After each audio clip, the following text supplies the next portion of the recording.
Près de 700 réfugiés ukrainiens ont été enregistrés ce week-end à Bruxelles. Plusieurs infrastructures ont ouvert leurs portes pour les accueillir, dont l'ancien hôpital Bordet près de la Porte de Halle. C'est là qu'on vous retrouve en direct, Michel Gaillard. Et on peut dire que c'est le rush aujourd'hui pour les inscriptions à l'Office des étrangers. Oui, ils sont encore nombreux derrière moi, mais tout le monde ne pourra pas rentrer. Cela dit, on a pu enregistrer les personnes dans les situations les plus précaires et les plus urgentes. Ça a été le travail aujourd'hui pour tous ceux qui se sont mobilisés dans ce centre, vous l'avez dit, dans l'ancien hôpital Bordet. Avec nous, la porte-parole de l'Office des étrangers, Dominique Ernoul. Qu'est-ce qui s'est passé aujourd'hui? Vous avez vu arriver beaucoup de monde. Quel est le profil de ces gens qui sont venus? Ce sont tous des Ukrainiens, ça vous pouvez nous le confirmer? Oui, tous des Ukrainiens en provenance d'Ukraine. Depuis quelques jours ou quelques heures parfois, essentiellement des femmes, des enfants, des personnes âgées, des personnes malades aussi. Et donc toutes ces personnes qu'on considère comme des groupes vulnérables ont été enregistrées ici aujourd'hui à l'Office des étrangers. Ça veut dire que la Belgique, par l'intermédiaire notamment de votre organisme, leur propose quoi concrètement pour les heures, les jours qui viennent, les semaines à venir?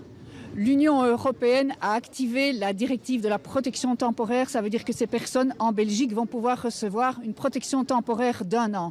Donc une fois qu'elles sont enregistrées à l'administration communale, elles recevront une carte de séjour qui leur donne droit à un séjour d'1 an. Et donc ces personnes peuvent vivre ici, travailler, les enfants peuvent aller à l'école, ces personnes peuvent avoir les soins de santé et revivre normalement ici en paix.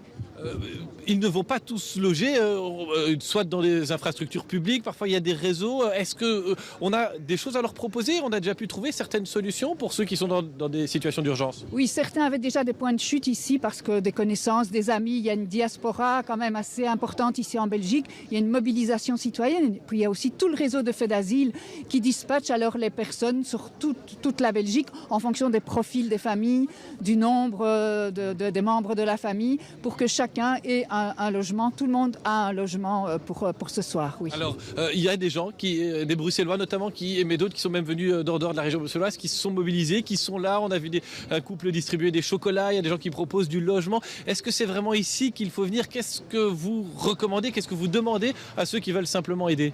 Oui, c'est d'abord très très gentil. Je tiens à remercier toutes ces personnes qui se mobilisent, qui sont très généreuses et qui ont vraiment le cœur sur la main.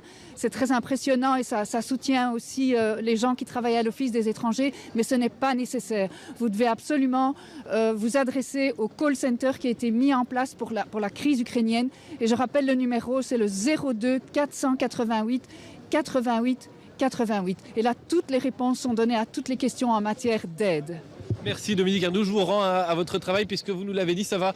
Si les portes sont fermées, l'enregistrement, les procédures vont encore durer plusieurs heures. Il y a une ambiance ici qui d'abord est touchante. On voit des voitures qui sont immatriculées en Ukraine, des voitures de location, des voitures, parfois les gens sont venus avec leur propre véhicule jusqu'ici, ils viennent demander de l'aide et c'est dans ce centre à quelques pas de la Porte de Halle qu'on les accueille et qu'on les redirige.